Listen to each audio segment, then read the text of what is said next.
Voter card শুধু নির্বাচনে vote দেওয়ার জন্যই নয়, এটি আপনার ভারতের বৈধ নাগরিক হওয়ার একটি শক্তিশালী প্রমাণপত্র। এর সাহায্যে আপনি সহজেই ব্যাংক অ্যাকাউন্ট খুলতে পারেন, রেশন কার্ড, আধার কার্ড আপডেট বা নতুন আধার কার্ড করতে পারেন। এছাড়া পাসপোর্টের জন্য আবেদন করতে পারেন এবং সরকারি বিভিন্ন সুবিধা ও স্কিম পাওয়ার ক্ষেত্রেও এটি অত্যন্ত গুরুত্বপূর্ণ পরিচয়পত্র হিসেবে কাজ করে।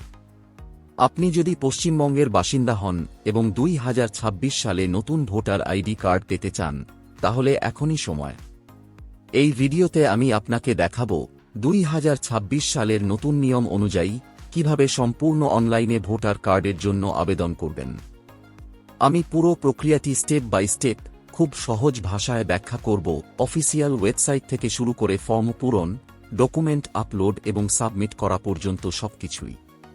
তাই ভিডিওটি শুরু থেকে শেষ পর্যন্ত মন দিয়ে দেখুন, যাতে কোনো ধাপই মিস না হয়।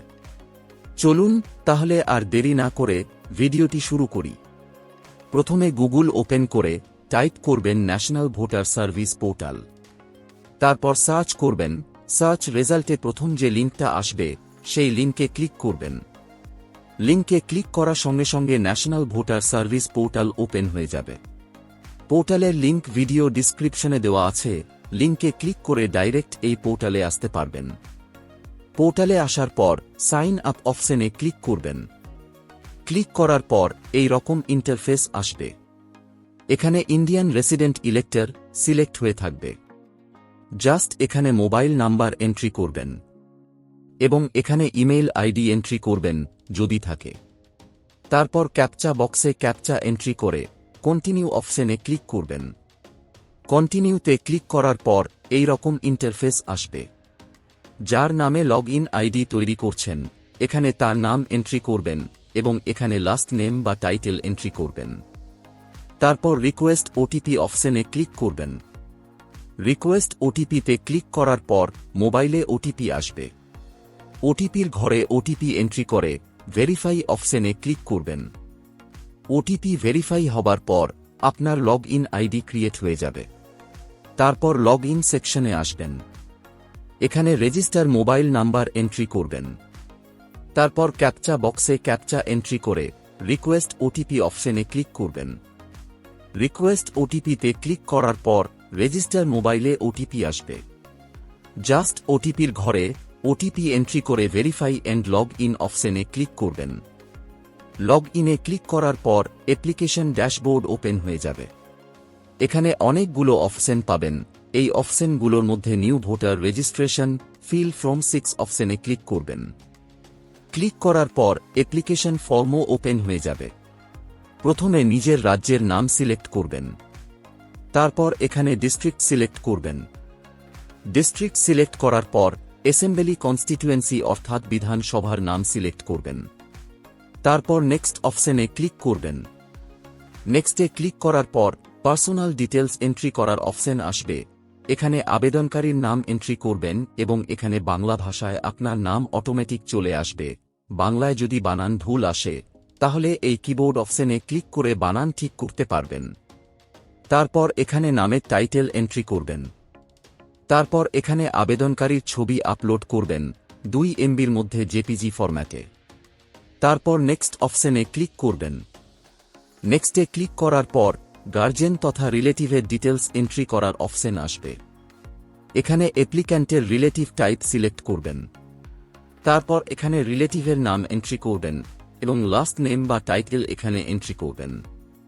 তারপর নেক্সট অপশনে ক্লিক করবেন।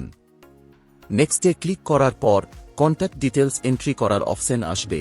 নিজের মোবাইল নাম্বার এন্ট্রি করতে চাইলে সেলফ অপশনে টিক মার্ক দেবেন। পরিবারে অন্য কোনো সদস্যের মোবাইল নাম্বার এন্ট্রি করতে চাইলে রিলেটিভ অপশনে টিক মার্ক দেবেন। তারপর এখানে মোবাইল নাম্বার এন্ট্রি করবেন। যদি ইমেইল আইডি থাকে তাহলে টিক মার্ক দিয়ে এখানে ইমেইল আইডি এন্ট্রি করবেন। তারপর নেক্সট অপশনে ক্লিক করবেন। নেক্সটে ক্লিক করার পর আধার ডিটেলস এন্ট্রি করার অপশন আসবে। আপনার যদি আধার কার্ড থেকে থাকে তাহলে এখানে টিক মার্ক দেবেন, আর যদি আধার কার্ড না থাকে তাহলে এখানে টিক মার্ক দেবেন। আশা করি সকলেরই আধার কার্ড রয়েছে, তাই এখানে টিক মার্ক দিয়ে এখানে আধার নাম্বার এন্ট্রি করবেন। তারপর নেক্সটে ক্লিক করবেন। নেক্সটে ক্লিক করার পর এই রকম ইন্টারফেস আসবে, এখানে জেন্ডার সিলেক্ট করবেন। তারপর নেক্সট অপশনে ক্লিক করবেন। নেক্সটে ক্লিক করার পর এই রকম ইন্টারফেস আসবে, এখানে ডেট অফ বার্থ এন্ট্রি করবেন। ডেট অফ বার্থ এন্ট্রি করার জন্য এই ক্যালেন্ডারে ক্লিক করে নিজের ডেট অফ বার্থ সিলেক্ট করবেন। তারপর এখানে টিক মার্ক দেবেন এবং জন্মের প্রমাণপত্র কি দেবেন তা এখানে সিলেক্ট করবেন, যেমন আধার কার্ড, প্যান কার্ড এবং মাধ্যমিকের এডমিট। তারপর চুজ ফাইলে ক্লিক করে জন্মের প্রমাণপত্র আপলোড করবেন, পিডিএফ বা জেপিজি ফরম্যাটে 2 MBর মধ্যে। তারপর নেক্সটে ক্লিক করবেন। নেক্সটে ক্লিক করার পর প্রেজেন্ট অ্যাড্রেস ডিটেলস এন্ট্রি করার অপশন আসবে। এখানে হাউস নাম্বার অথবা গ্রামের নাম এন্ট্রি করবেন। এখানে স্ট্রিট নেম বা গ্রামের নাম এন্ট্রি করবেন। তারপর এখানে গ্রামের নাম এন্ট্রি করবেন। গ্রামের নাম এন্ট্রি করার পর এখানে পোস্ট অফিসের নাম এন্ট্রি করবেন এবং এখানে পোস্টাল পিন কোড এন্ট্রি করবেন। তারপর এখানে থানার নাম এন্ট্রি করবেন। থানার নাম এন্ট্রি করার পর এখানে ডিস্ট্রিক্টের নাম সিলেক্ট করবেন। তারপর নিচে স্ক্রোল করে এখানে টিক মার্ক দেবেন। তারপর এখানে ডকুমেন্টস টাইপ সিলেক্ট করবেন এবং এখানে অ্যাড্রেস প্রুফের সাপোর্টিং ডকুমেন্টস আপলোড করবেন, পিডিএফ বা জেপিজি ফরম্যাটে 2 MBর মধ্যে। তারপর নেক্সটে ক্লিক করবেন।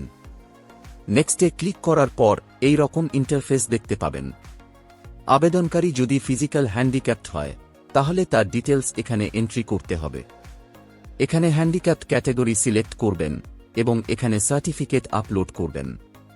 আবেদনকারী যদি ফিজিক্যাল হ্যান্ডিক্যাপড না হয় তাহলে ডাইরেক্ট নেক্সটে ক্লিক করবেন। তারপর এখানে আবেদনকারীর ফ্যামিলি মেম্বার যাদের অলরেডি ভোটার তালিকায় নাম আছে, যেমন বাবা, মা এবং বিবাহিত মহিলার ক্ষেত্রে স্বামীর ভোটার তথ্য এখানে এন্ট্রি করবেন। এখানে নাম এন্ট্রি করবেন, তারপর আবেদনকারীর সাথে কি সম্পর্ক তা সিলেক্ট করবেন এবং তার ভোটার কার্ডের নাম্বার এখানে এন্ট্রি করবেন। তারপর নেক্সট অপশনে ক্লিক করবেন। নেক্সটে ক্লিক করার পর এই রকম একটা ডিক্লারেশন ফর্মও আসবে। এখানে আবেদনকারীর বাবার নাম এন্ট্রি হয়ে থাকবে, জাস্ট এখানে তার ভোটার কার্ডের নাম্বার এন্ট্রি করবেন। তারপর এখানে আবেদনকারীর মায়ের নাম এন্ট্রি করবেন এবং এখানে তার ভোটার কার্ডের নাম্বার এন্ট্রি করবেন। বিবাহিত মহিলার ক্ষেত্রে এখানে স্বামীর নাম এন্ট্রি করবেন এবং এখানে ভোটার কার্ডের নাম্বার এন্ট্রি করবেন। তারপর এখানে আবেদনকারীর বাবা মা অথবা দাদু দিদার লাস্ট SIR এর তথ্য দিতে হবে, তার জন্য এটাকে সিলেক্ট করবেন। সিলেক্ট করার পর এই রকম ইন্টারফেস আসবে, এখানে রাজ্যের নাম সিলেক্ট করবেন লাস্ট SIR অনুসারে। তারপর এখানে অ্যাসেম্বলি কনস্টিটুয়েন্সি অর্থাৎ বিধানসভার নাম সিলেক্ট করবেন। তারপর এখানে পোলিং স্টেশন বা সংসদ নাম্বার এবং নাম সিলেক্ট করবেন। তারপর এখানে ক্রমিক সংখ্যা বা পার্ট সিরিয়াল নাম্বার এন্ট্রি করবেন। তারপর এখানে রিলেশন টাইপ সিলেক্ট করবেন, অর্থাৎ লাস্ট SIR অনুসারে যে ব্যক্তির তথ্য এখানে দিলেন এবং যে ব্যক্তি নতুন ভোটারের জন্য ফর্ম 6 ফিল আপ করছেন তাদের মধ্যে কি সম্পর্ক তা এখানে সিলেক্ট করবেন। তারপর এই সার্চ অপশনে ক্লিক করবেন। সার্চে ক্লিক করার পর লাস্ট SIR এর তথ্য অনুসারে সেই ব্যক্তির তথ্য শো হয়ে যাবে। তারপর এই ডিক্লারেশনে টিক মার্ক দিয়ে কন্টিনিউ অপশনে ক্লিক করবেন। কন্টিনিউতে ক্লিক করার পর এই রকম ইন্টারফেস আসবে। তারপর এই নেক্সট অপশনে ক্লিক করবেন। নেক্সটে ক্লিক করার পর ডিক্লারেশন পেজ চলে আসবে। এখানে গ্রামের নাম এন্ট্রি করবেন। তারপর এখানে স্টেট সিলেক্ট করবেন এবং এখানে জেলা সিলেক্ট করবেন। জেলা সিলেক্ট করার পর কত সাল থেকে এই ঠিকানায় বসবাস করছেন তা এখানে এন্ট্রি করবেন। তারপর নিচে স্ক্রোল করবেন এবং এখানে জায়গার নাম এন্ট্রি করবেন। তারপর নেক্সটে ক্লিক করবেন। নেক্সটে ক্লিক করার পর এই রকম ইন্টারফেস আসবে, এখানে ক্যাপচা এন্ট্রি করবেন। তারপর সেন্ড OTP অপশনে ক্লিক করবেন। ক্লিক করার পর মোবাইলে OTP আসবে, OTPর ঘরে OTP এন্ট্রি করবেন। তারপর প্রিভিউ এন্ড সাবমিট অপশনে ক্লিক করবেন। প্রিভিউতে ক্লিক করার পর এই রকম প্রিভিউ শো হবে, জাস্ট নিচে স্ক্রল করবেন।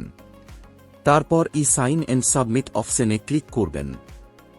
সাইনে ক্লিক করার পর এই রকম একটা পপ আপ আসবে, জাস্ট ইয়েস অপশনে ক্লিক করবেন। ইয়েসে ক্লিক করার পর এই রকম ইন্টারফেস আসবে। এখানে আধার নাম্বার এন্ট্রি করবেন এবং আধার ওটিপি অপশন সিলেক্ট করবেন। তারপর গেট ওটিপি অপশনে ক্লিক করবেন। গেট ওটিপিতে ক্লিক করার পর আধার রেজিস্টার মোবাইলে ওটিপি আসবে।